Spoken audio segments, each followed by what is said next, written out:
People come together. So, in light of current events, I felt compelled to share a little bit about what God has to say about equality and justice.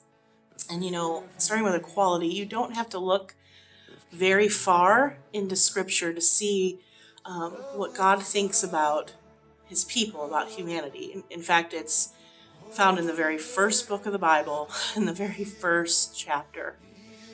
In Genesis chapter 1, verses 26 through 27, it says this about humanity. It says, God said, "Let us make human beings in our image, to be like us, and they will reign over the fish of the sea, the birds of the sky, and the livestock, all the wild animals on the earth, and the small animals that scurry along the ground."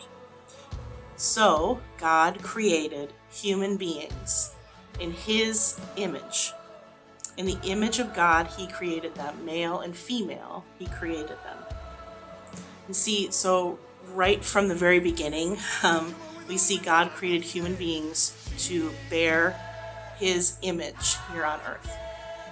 We are image bearers of God. And it doesn't say in the word, men are image bearers, or women are image bearers, or if you look a certain way, you're an image bearer.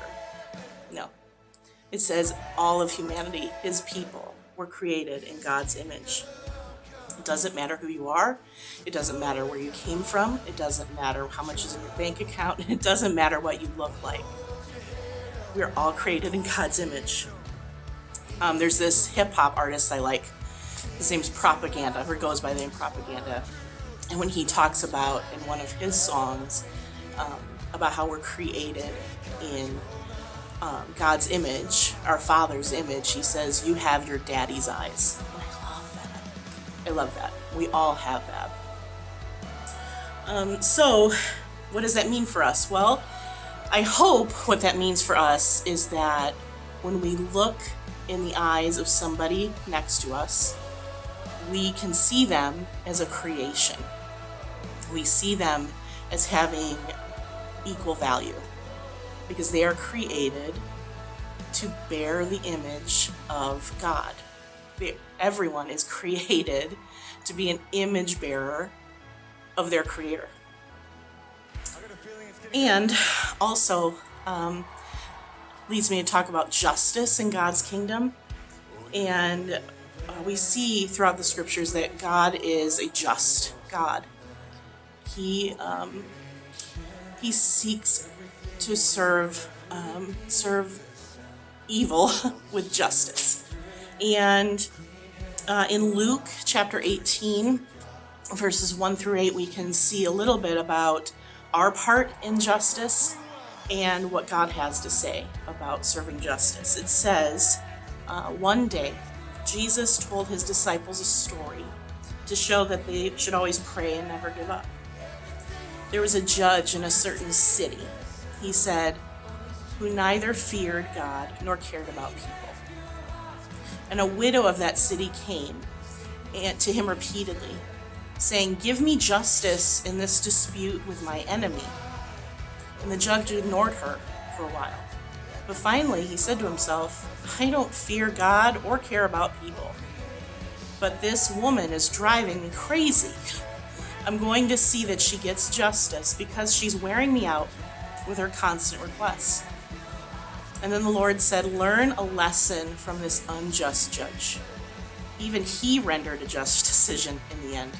So don't you think God will surely give justice to his chosen people who cry out to him day and night? Will he keep putting them off? I tell you, he will grant justice to them quickly.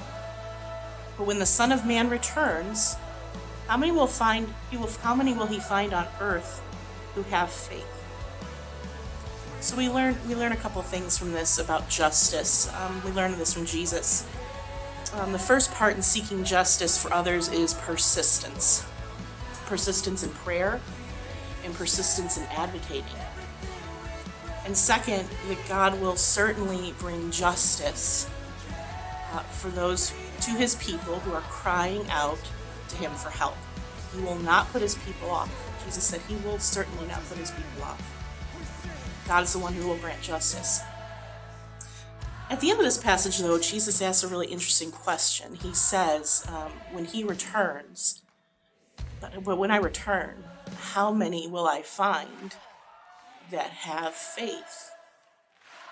So that's a question for us to grapple with, right? I mean, will we be a people that have the faith to persistently ask for justice, to persistently pray, to persistently cry out for his help? Will we be a people that looks others right in the eye and sees them as God's creation and of equal value? And so that's the question I think we need to grapple with today, and gives us an opportunity to thank God for his grace, because we're going to mess up along the way. But his grace is enough. I love you all, and my heart is so heavy with you. Can't wait to see you.